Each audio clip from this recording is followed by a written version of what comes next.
اچھا میں ایک بڑا امپورٹنٹ سوال لوگوں سے پوچھنے لگا ہوں، اس سے پیشتر میں کسی دوسرے شہر میں جاؤں، انہوں نے عدلیہ پر بہت زیادہ انہوں نے تنقید کی ہے. میں یہاں پر لوگوں سے پوچھتا ہوں کہ یہ اب ججز نے جو بندہ جس کے پاس اکثریت تھی 186 ووٹ جس کے پاس تھے اس کو وزیر اعلیٰ بنانے کا یہ فیصلہ کیا ہے، تو کیا یہ فیصلہ کوئی غلط فیصلہ ہے؟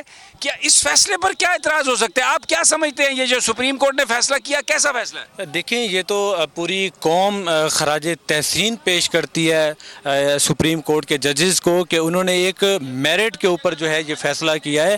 اس سے پہلے تو آپ دیکھتے تھے کہ نون لیگ اپنی عدالتیں لگا کے بیٹھی تھی. ٹھیک ہے. اچھا میں کیونکہ بہت سارے لوگ ہیں، آپ کیا سمجھتے ہیں فیصلہ؟ میں یہ سمجھتا ہوں کہ فیصلہ بہت اچھا تھا. ہم خراج تحسین پیش کرتے ہیں. جو نون لیگ کو پریشانی ہے ایکچولی مریم نواز صاحب کے پاس اب ویڈیوز ختم ہو گئی ہیں جس کی بنا پہ وہ سیاست کرتے ہیں. یہ آپ کا خیال ہے ویڈیو، وہ تو کھیلتی رہتی ہیں ویڈیو سے، اتنی ویڈیوز بنائی ہیں انہوں نے. اچھا آپ کیا کہتے ہیں؟ میں یہ کہنا چاہ رہا ہوں کہ ہم شکریہ ادا کرتے ہیں چیف جسٹس کا جس نے ککڑی کو ذبح کر دیا ہے. رات کو 2 بجے پرویز الہی نے اس کا جنازہ پڑھایا ہے اور ابھی ہم ادھر کل پڑھ کے چلے جائیں گے. اچھا ککڑی کا بھی جنازہ ہو گیا؟ یہ تو ایک نئی بات آئی ہے بھائی. ککڑی کا ہوتا ہے جنازہ؟ جی جی بالکل ہوتا ہے ککڑی کا تو جنازہ. یہ جنازہ پڑھایا ہے ککڑی کا؟ جی جی بالکل پڑھوایا ہے انہوں نے. اچھا آپ کیا کہتے ہیں سپریم کورٹ کے ججز نے ٹھیک کیا؟ بہت اچھا فیصلہ اس نے کیا. اور دوسرا عمران خان نے ککڑی کو کڑک کر دی ہے.